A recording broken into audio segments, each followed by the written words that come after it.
thanks for joining us. Look ahead to Sunday's final, obviously, but we'll maybe think a wee bit about the Derry Championship. Yeah. So we will. Not exactly plain sailing, but another victory. Aye, definitely. I suppose, speaking about the county final, first half we weren't good. We had a lot of plans and probably didn't play as well as we'd hoped.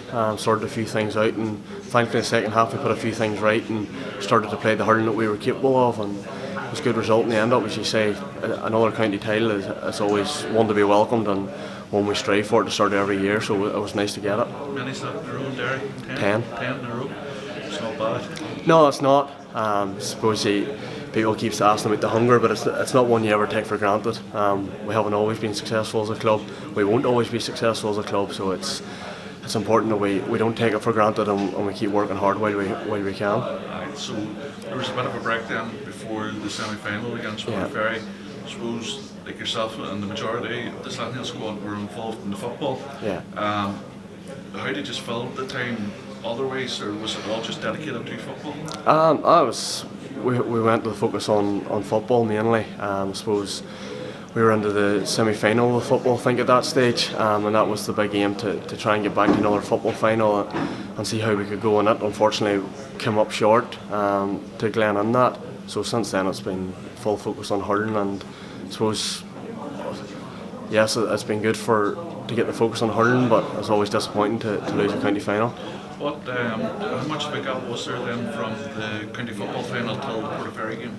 I think it was 4 weeks. So it was a good gap. I suppose the benefits of being a dual club is if you lose one, you can turn your attention pretty quickly to hurling, and it gives you something else to focus on. Something we used well, and it was good to have that change of mindset. A wee bit of rehab and recovery after the football and the bruising matches against Glen, I would imagine. I suppose took a day or two now just to get over it. I suppose the mental and physical exertions of that. But I say it was nice to have something to turn your attention to, and it wasn't just looking into a long winter. Portaferry game, I suppose a wee bit slow in starting, but whenever you get started, you was really at Portaferry away, like it was unbelievable performance. Yeah, I suppose we knew Portaferry would come out all guns blazing, and they did. They started very well, but once we got under our stride, we started to move the ball really well, and our hurling really came to the fore. Then the second half, we showed just what we're capable of, and we need one more of those on Sunday. Well, I suppose looking at your own performance then against Portaferry, did you play a wee bit deeper than you normally would have? Sort of dictate play a wee bit more? I don't know whether it was played much deeper or not. I suppose it's just the way the game had went. Probably picking up ball a wee bit closer to their own goal, but it's every game takes on a life of its own. So we'll see what happens come Sunday. Whatever the job needs to be done, like individually, collectively, we get on with it, and hopefully that's enough to get us over the line. Obviously it's nice to win semi-finals, championships and all the rest of it, but that game against Portaferry, we won by such a margin.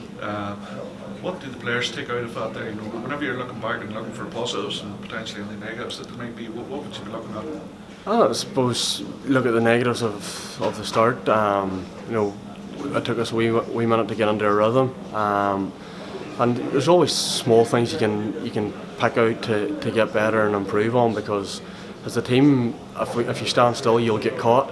So it's something we've been very cautious of, I suppose, for the last number of years, that we keep trying to move forward, and it's picking out those small things to keep improving those, and overall then we're improving. Obviously plenty of strong points of 225, great scoring. Some of the hurling we played was brilliant, and it's just bring those good things into Sunday and perform again. So looking ahead to Sunday and playing against them now. What are you expecting Dunmoy to bring? I suppose they'll be bringing a serious hunger. They've four interim titles now where they've come to the Ulster stage and come up short. So they'll be bringing that hunger again, savage intensity and work rate, and trying to, I suppose, get one over on us. But again, we're not one to be found wanting. We'll be coming hungry as well. We want to retain our Ulster title. Something we were disappointed not to get to do in 2020 with COVID. So it's a chance for us to go and defend our title, and that's one we'll not be letting go of too handy.